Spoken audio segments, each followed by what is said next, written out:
नमस्कार गुरुजनांनो, मी पवार आपल्या सर्वांचं बेसिक टू बेस्ट या यूट्यूब चॅनलवरती स्वागत करतो. तर आज आपण आपल्या चालू घडामोडी या विषयाच्या अभ्यासासंदर्भात आजचं दैनिक अंक लोकसत्ता याविषयी सविस्तरपणे चर्चा करणार आहोत. तर आजच्या या दैनिक अंकामध्ये आपण सुरुवातीला विचार या भागामध्ये आपण वीज देयकांची वस्तुस्थिती याविषयी जे काही एक लेख आला आहे तर याविषयी आपण सविस्तरपणे चर्चा करणार आहोत. त्यानंतर आजच्या संपादकीय या भागामध्ये मुहूर्ताचा सोस हा जो काही एक संपादकीय लेख आपल्या संपादकीय काकाश्रींनी लिहिलेला आहे तर याविषयी आपण सविस्तरपणे जाणून घेणार आहोत. तर आजच्या या आपल्या चर्चेला सुरुवात करूयात ते आजच्या संपादकीय या लेखापासून. तर आजच्या संपादकीय या लेखामध्ये जो काही एक शीर्षक दिलेला आहे की मुहूर्ताचा सोस या शीर्षकाखाली जो लेख दिलेला आहे तो विशेष म्हणजे या अनुषंगाने की कोरोनावरील लस उंबरठ्यावर आली असल्यास ते वृत्त जे काही आहे ते निश्चितच दिलासादायक आहे. मात्र त्यासाठी विज्ञानाशी जे की एक प्रतारणा करण्याचे काही कारण नाही. याचा मूळ मुद्दा असा की आता झिका किंवा इबोला यांच्यावरील लसीचे जे काही एक संशोधनातील अलीकडेच अनुभव लक्षात घेता कोरोनावरील लसीलाही अवधी लागणारच, म्हणजे थोडाफार जास्त वेळ यांना लागणारच आहे. तरीही अंतिम मुदत यांनाही एक घालून देण्यासाठीचा कोणता दबाव होता काय हे स्पष्ट न झाल्याने आता संशय हा वाढतो आहे. कारण काय की जगातील सर्वात प्रदीर्घ अशा टाळेबंदीनंतरही करोना फोफावताना पाहून सरकार हे घायकुतुल्याने समजून घेता येईल. आता त्या अनुषंगाने ते आयुर्वेद ते युनानी अशा अनेक औषधांच्या दाव्यांनाही करोना आवरत नसल्याने येणारे नैराश्य देखील आपल्याला प्रत्येकानं समजून घेता येण्यासारखं आहे. यामध्येच आपल्या बाबा रामदेवसारख्या यशस्वी बाजारयोग साधकासही कोरोना याचे जे काही प्रतिबंधक गुटी अथवा काढा वा चूर्ण निर्माण करणे जमत नसेल तर त्यामुळे निर्माण होणारी एक जी काही असहायता आपण समजून घ्यायला हवी. कारण केंद्रीय गृह मंत्रालयाच्या हातात कोरोना नियंत्रणाची सूत्रे देऊनही काहीच परिणाम होत नसेल तर यामुळे होणारी जी काही एक चिडचिड देखील समजून घेता येण्यासारखी आहे. मात्र कोरोना प्रसाराविरोधात संशोधन करणाऱ्या जे काही एक अनेक बलाढ्या अशा औषध कंपन्यांना या भारतीय बाजारपेठ आपण त्यांना खुली करून दिली आहे. तरीसुद्धा कोरोना रोखला जात नसेल तर ही बाब एक नैराश्यजनक आहे. आता हेही आपल्याला मान्य तर करावंच लागणार. पण या सगळ्या गोष्टी मान्य आपण केल्यानंतरही 15 ऑगस्टच्या स्वातंत्र्य दिनाच्या मुहूर्तावर या कोरोना रोखणारी एक स्वदेशी लस निर्माण व्हायला हवी हा भारतीय वैद्यकीय संशोधन परिषदेचा आग्रह मात्र अजिबात आपल्याला समजून घेता येण्यासारखा नाही आणि म्हणून तो अजिबात समर्थनीयसुद्धा नाही आहे. कारण का की या पूर्णपणे विज्ञानदृष्ट्या अशा दाव्यानंतर या परिषदेने एक पाऊल मागे घेण्याचे शहाणपण दाखवले असले तरी देशाची आघाडीची जी काही एक केंद्रीय विज्ञान संशोधन संस्था लस निर्मितीसारख्या अत्यंत जी काही एक गुंतागुंतीची आणि जोखमीची अशी एक प्रक्रिया आहे आणि ज्यात प्रत्येक पावलावर हे सावध राहणं आवश्यक असतं. अशा घटकाचे जे काही एक लस निर्मितीचा मुहूर्त कसा काय काढू शकतो हा प्रश्न तर उरतोच. तो भीतीदायकच म्हणायला हवा. कारण या संस्थेचे जे एक संचालक आहेत की बलराम भार्गव यांनी देशातील प्रमुख अशा 12 वैद्यकीय संस्थांना पत्र लिहून 15 ऑगस्टचा लस निर्मितीचा मुहूर्त गाठणे किती आवश्यक आहे असे दटावल्याचे उघड झाले. आता हे आदेशवजा विनंतीपत्र त्यांनी लिहिले 2 जुलै आणि त्यांना लस अभिप्रेत होती 15 ऑगस्ट या दिवशी. म्हणजे ज्या लशीच्या निर्मितीसाठी जग गेले जवळपास 7 महिने दिवसरात्र डोकेफोड करीत आहे ती लस त्यांना भारताने अवघ्या सुमारे 7 आठवड्यात तयार करायला हवी. या त्यांच्या आदेशवजा पत्राचा फार वबरा आता झाल्यानंतर त्यांनी काय 4 जुलै खुलासा केला. आपण काही अशी जबरदस्ती केली नाही वा मुदत घालून दिलेली नाही असे त्यांचे म्हणणे होते. आपल्या पत्राचा उद्देश केवळ दप्तर दिरंगाई टाळून लवकरात लवकर लस जी काही आहे ती निर्माण व्हावी इतकाच होता असाही हा त्यांना एक जो की आपण म्हणतो पश्चातबुद्धी खुलासा त्यांनी नमूद केलेला आहे. पण लस तयार करणे इतके सोपे असते काय हा सुद्धा प्रश्न सगळ्यांनाच एक पडलेला आहे. कारण का की 1796 साली जेव्हा जगातील पहिली लस तयार झाली तेव्हा तिला 2 वर्ष लागली. आता लहान मुलामध्ये अत्यंत जे की एक सर्रास आढळणाऱ्या आपण ज्याला गालगुंड या आजाराची लस तयार होण्यासाठी जवळपास 4 वर्षे प्रयोग सुरू होते. आता करोना हा विषाणू कसा आहे की ज्याची सुधारून वाढलेली आवृत्ती आहे. आता त्या इबोला आजारास प्रतिबंध करणारी लस 5 वर्षाच्या प्रयत्नांनी तयार झाली आता ही प्रक्रिया अत्यंत गुंतागुंतीची असते आणि तिच्या कोणत्याही टप्प्यावर तिची गती बदलता येत नाही. आता प्राण्यांपासून सुरुवात करून ते पार माणसांपर्यंत चाचण्या पोहोचेपर्यंत यात बराचसा असा कालावधी लागतो त्यासाठी. पण त्यानंतर काय झालं की सुरुवातीस किमान 100 जणांवर तरी संभाव्य जे काही की या लसींच्या चाचण्या या घेतल्या गेल्या पाहिजे आणि त्यानंतर होणाऱ्या त्यांच्या परिणामांच्या नोंदी हे ठेवल्या जातात. आता यामध्ये जे काही ज्यांना आपण लस दिलेली आहे त्या संबंधिताच्या शरीरात निर्माण होणाऱ्या प्रतिपिंडाचा, जेच की आपण अँटीबॉडीज म्हणतो, यांचा अभ्यास केला जातो. तसेच काही दुष्परिणाम तर होत नाहीत ना याचीही पाहणी यामध्ये केली जाते. आता या टप्प्यावरती काय की सर्व काही अलबेल आढळल्यानंतर मग हजारो जणांना ही लस टोचली जाते. आता बालकांना भेडसावणाऱ्या जे काही आपण रोटा व्हायरससारख्या आजारास रोखणारी लस तयार करण्यासाठी जवळपास 70,000हून अधिकांना ती लस टोचली गेली. यावरून तिची व्यापकता लक्षात यावी. आता या सगळ्या नोंदीनंतर लसींची जी काही व्यावसायिक निर्मितीचा टप्पा येतो. पण आपली वैद्यकीय संशोधन परिषद म्हणते की यातील पहिले 2 टप्पे एकत्र करून लस निर्मितीस गती देता येईल. आता ही सूचना जी काही आहे एक विज्ञान आधारित संशोधन करणाऱ्या केंद्रीय यंत्रणेकडून तर अपेक्षित नाही, तरीही ती केली गेल्याने 15 ऑगस्टचा मुहूर्त जो काही आहे यांना गाठता यायला हवा. यासाठी या संस्थेवर काही राजकीय दबाव होता किंवा काय असा प्रश्न पडतो. तो अनाठाई नाही, कारण पाऊस चांगला बरसेल असा सुखावणारा अंदाज वर्तवण्यासाठी हवामान खात्यावर कसे दडपण येते हे आपल्याला यापूर्वी उघडच झाले आहे. त्यामुळे 15 ऑगस्टच्या जे की आपण लाल किल्ला मुहूर्तावरती लस निर्मितीची घोषणा करता यायला हवी. यासाठी वैद्यकीय संशोधन परिषदेवर कोणता दबाव आला होता किंवा काय असा संशय घेणेसुद्धा एक रास्तच ठरते. पण त्याचा खुलासा या परिषदेने करायला हवा, अन्यथा उगाचच राजकीय नेतृत्वावर संशय घेण्यातल्या जाण्याचा धोका यामध्ये संभवला जातो.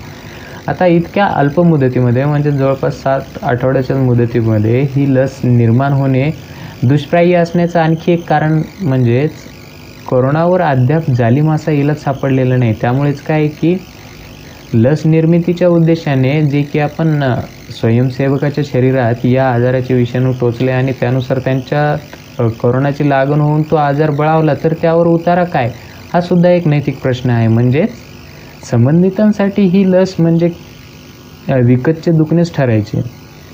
आता ही बाब लक्षात घेता नैतिक पातळीवरही या लसीच्या वापरास परवानगी मिळणे अवघड. 2016 साली झिका विषाणू प्रतिबंधक लस निर्मितीत असे घडले होते की ही लस दिल्यानंतर अनेकावर त्यांचे परिणाम दिसून आले. त्यामुळे त्यावेळी लसीच्या चाचण्या थांबवल्या गेल्या. म्हणून आधी कोरोनावर औषध सापडणे गरजेचे आहे, ते सापडले नाही आणि लस टोचल्याने हा आजार बळावला तर त्यास काबूत ठेवायचे कसे हा सुद्धा एक सगळ्यात महत्त्वाचा प्रश्न आहे. त्याच अनुषंगाने काय की त्याची जाणीव जी काय आहे या परिषदेत तर खरे तर असायला हवी होती. पण तरीही हा लस निर्मितीचा एक जो काही यांनी दट्ट्या असा त्यांच्याकडून दिला गेला, यातीलच विसंवाद असा की ज्या खाजगी आस्थापनाच्या सहाय्याने ही लस तयार होणे अपेक्षित आहे त्या हैदराबाद येथील जी काही कंपनी आहे भारत बायोटेक, या कंपनीस मात्र या संभाव्य लसीच्या पहिल्या 2 चाचण्यांचे अहवाल ऑक्टोबरपर्यंत अपेक्षित आहेत. आता वैद्यकीय संशोधन परिषदेचा जो काही एक लस निर्मितीमधील भाग जर असे म्हणत असेल तर मग 15 ऑगस्टच्या मुहूर्तावर लस बाजारात येणार कशी हा सुद्धा सगळ्यात मोठा प्रश्न आहे. आता यातही आणखी विरोधाभास असा की एका बाजूला वैद्यकीय संशोधन परिषद अशा मुहूर्ताचा आग्रह धरत असताना दुसरीकडे त्याच सरकारच्या विज्ञान मंत्रालयाने करोना प्रतिबंध लस आणखी 1 वर्ष तरी बाजारात येणे अशक्य असल्याचे मत नोंदवले आहे. आता या अनुषंगानेच वैद्यकीय संशोधन परिषदेने या लस मुहूर्ताबाबत खुलासा केला. त्याच दिवशी म्हणजे जवळपास 4 जुलैस विज्ञान मंत्रालयाचं जे काही एक विज्ञान प्रसार या वार्तापत्रात कोरोना लस निर्मिती स्पर्धेत भारतही या अर्थाचा त्यांचा जो काही एक लेख होता, तर कोरोनावरती ही लस कधी येऊ शकेल यावर त्यांनी भाष्य केले होते. आणि त्यामध्ये एक त्यांचं असं एक विधान होतं की भारतासकट अन्य कोणत्याही देशाची लस 2021च्या आत जनतेसाठी उपलब्ध होऊ शकणार नाही, अशा अर्थाचं त्यांचं एक विधान या लेखामध्ये आहे. तर आता अशा वेळी हा घोळ नेमक्या वैद्यकीय संशोधन परिषदेने मुळात घातलाच का हा प्रश्न पडतो. आणि त्या अनुषंगाने कोरोनावरील लस उंबरठ्यावर आली असल्यास ते वृत्त निश्चितच दिलासादायक सगळ्यांसाठीच आहे. म्हणून त्यासाठी विज्ञानाशी प्रतारणा करण्याचे काही कारण नाही. कारण वैज्ञानिक जाणीवा बेतसबात असलेल्या जे काही आपल्या देशात तर असे करणे अधिकच धोकादायक ठरू शकते. कारण सरकार किंवा सरकारी यंत्रणा कितीही बलाढ्य असल्या तरी त्यांनाही प्रत्येक मुहूर्त गाठणे साध्य नसते. म्हणूनच हा जो काही एक आपण यांनी मुहूर्ताचा सोस आहे तो सोडायला हवा, अशा पद्धतीचं एक मत जे काही आपल्या संपादकीय कात्रेंनी मुहूर्ताचा सोस या शीर्षकाखाली मांडलेलं आहे. जेच की आपल्या 15 ऑगस्टपर्यंत कोरोनावरील लस निघेल असं जो काही एक त्यांनी आपल्या वैद्यकीय विज्ञान परिषदेला जे काही पाठवलेला होता एक पत्र, तर त्या आधारे त्यांनी आज त्यांचं मत इथे व्यक्त केलं आहे. तर अशा पद्धतीने गडबड करून किंवा जेच की आपलं 15 ऑगस्टला लाल किल्ल्यावरनं भाषण देताना एक सांगता येईल किंवा आपलं त्यामध्येच की एक मोठेपणा राहील, तर अशा करण्यापेक्षा आपणच पूर्णपणे वेळ देऊन आणि पूर्ण वैद्यकीय चाचण्या प्रत्येक स्टेजमध्ये ती लस 100% जे म्हणतो त्याचा रिझल्ट आला पाहिजे. तर त्या अनुषंगाने आपण लस निर्मितीसाठी पुढे पाऊल टाकलं पाहिजे. असं नाही की एक मुहूर्त 15 ऑगस्टचा आहे म्हणून गडबड करून किंवा जी काही एक लस तयार करतोय, तर त्या अनुषंगाने त्या बाबतीत जे काही एक त्यांचं होणारं दुष्परिणाम आहे तर ते सुद्धा आपल्याला भोगण्यासाठी तयारच राहावं लागेल. तर या अनुषंगाने असे मुहूर्त काढून लस निर्मिती करणे हा किती चुकीचा निर्णय ठरू शकतो, असं मत आज आपल्या संपादकीय कात्रेंनी इथे व्यक्त केलं आहे. तर आता आपण पुढील भागामध्ये पाहणार आहोत की आजचा अन्वयार्थ या भागामध्ये आणखी एक आखाती संकट या शीर्षकाखाली जो काही एक लेख आले आहे, तर त्यामध्ये कुवेत सरकारनं तेथील जे काही एक लोकसंख्येच्या तुलनेने बाहेरून आलेल्या स्थलांतरिताच्या प्रमाणात काही महत्त्वाचे बदल करण्याचा निर्णय घेतला आहे.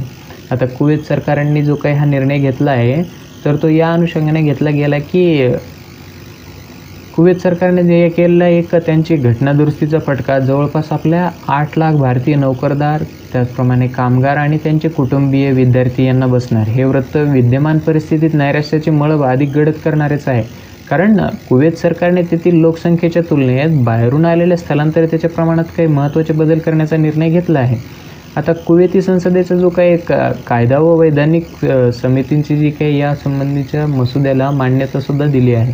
तर गेल्या महिन्यातच काय झाले की कुवेतचे पंतप्रधान शेख साबाह अल खलीद अल साबाह यांनी जे काही एक कुवेतमधील स्थलांतरिताचे प्रमाण हे 70% 30% आणण्याचा प्रस्ताव सादर केला होता. आता 43 लाख लोकसंख्येच्या कुवेतमध्ये स्थलांतरिताची अंदाजे संख्या ही 30 लाख इतकी आहे. आता या 30 लाखामध्ये सर्वाधिक म्हणजे जवळपास 14.5 लाख भारतीय आहेत. तर या बदलासंबंधीचा मसुदा लवकरच कुवेती संसदेत सादर होईल. आता त्यानुसार काय आहे की स्थलांतरिताचे प्रमाण हे टप्प्याटप्प्याने कमी होणार आहे. आता उदाहरणार्थ पुढील वर्षी 70 वरून 65% तरी कोविडमुळे उद्ध्वस्त झालेल्या या स्थलांतरित भारतीयांसाठी आणि त्यांच्या वित्तप्रेषणावरती जो काही एक आपण रेमिटन्स अवलंबून असलेल्या भारतातील असंख्य कुटुंबियांसाठी या घडामोडी चिंतेत भर घालणाऱ्याच आहेत. आता मुळातच खनिज तेलावरती असलेल्या सर्व प्रमुख आखाती देशांचं, ज्यामध्ये की सौदी अरेबिया असेल, संयुक्त अरब अमिरात असेल किंवा ओमान, कतार, कुवेत, बहारीन यांची अर्थव्यवस्था कशी आहे, ही मागणी अभावी ढासळलेल्या तेलांच्या भावामुळे सध्या विस्कटू लागलेल्या तर होतच. पण कोविडमुळे जगभरचे जे काही एक आर्थिक क्रियाकलाप अनेक आठवडे ठप्प झाल्यामुळे जगभर ऊर्जेची मागणी घटली. आता ती पूर्ववत होण्यास अजूनही काही अवधी लागेल. अशा परिस्थितीत इतर अनेक देशाप्रमाणेच कुवेतमध्येही आर्थिक राष्ट्रवादाचे वारे तीव्र होऊ लागले आहेत. आता कुवेतपेक्षा सघन असलेले जो काही त्यांचं एक संयुक्त अरब अमिरातमध्ये स्थलांतरिताचे प्रमाण जवळपास 80% इतके आहे. त्यांनी मात्र कुवेतसारखा हा निर्णय जो काही आहे स्थलांतरित कमी करण्याचा हा निर्णय घेतला नाही. उलट अलीकडच्याच काळात विशेषतः दुबई प्रशासनाकडून जे काही एक मायदेशी गेलेल्या स्थलांतरितांना निमंत्रणे धाडली जाऊ लागलेली आहेत की बाबा तुम्ही परत या म्हणून. परंतु कुवेत सरकारचा निर्णय हा भावनिक अधिक आणि व्यवहार्य कमीच आहे. कारण H1B विजाबाबत जे काही अमेरिकेच्या आपल्या प्रशासनाने घेतलेल्या निर्णयासारखाच तो पण एक आहे.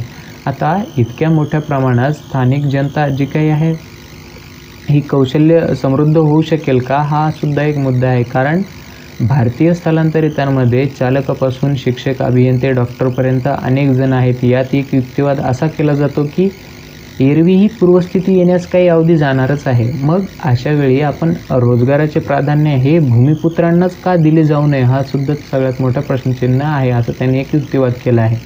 पण असा विचार, ज्या देशात लोकसंख्येच्या प्रमाणात स्थलांतरित कामगारांचे प्रमाण हे 10-20% आहे, तेथे एक वेळ तेही आर्थिक शहाणपणाचे जे अंतर ठेवूनच केलं तर ते एक समर्थनीय ठरू शकेल. परंतु ज्या ठिकाणी 60 ते 70% स्थलांतरिताचे प्रमाण आहे त्या कुवेतसारख्या देशाला ही राष्ट्रप्रेम जे काही एक चैन परवडण्यासारखी नाही, यात केवळ भारतीयांच्या नुकसानाचा विचार केला जातो, जे हा निर्णय रेटला गेल्यास होणारच आहे. पण व्यापक अर्थाने असे निर्णय घेणे त्या देशांच्या दृष्टीने हे आर्थिकदृष्ट्या आत्मघातकीच ठरेल.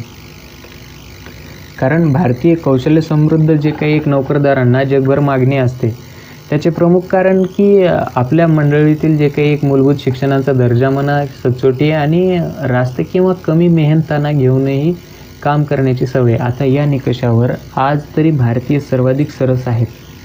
तर त्या अनुषंगाने कुवेतसारखी आखाती संकटेही त्यामुळेच केवळ भारतीयांवरच येत आहेत असे समजण्याचे काही कारण नाही.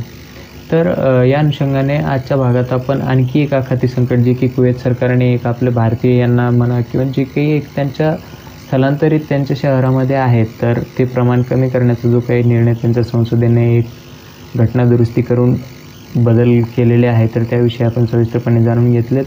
तर अशी अपेक्षा व्यक्त करतो की आजची चर्चा तुम्हाला नक्कीच आवडली असेल. आजची चर्चा तुम्हाला आवडली असेल तर जरूर आपल्या मित्रमैत्रिणींपर्यंत पोहोचवा. आणि जो काही आपला एक अभ्यास आहे त्यामध्ये एक सातत्यता ठेवा. चालू घडामोडी हा एक असा विषय आहे ज्याची आपल्याला नेहमी आवश्यकता असतेच आणि दैनंदिन जे काही चालणाऱ्या घटना आहेत या प्रत्येक घटनांचा आपण एक सखोल असा अभ्यास केलाच पाहिजे. तर मी अशी अपेक्षा व्यक्त करतो की आजची चर्चा तुम्हाला नक्कीच आवडली असणार. धन्यवाद.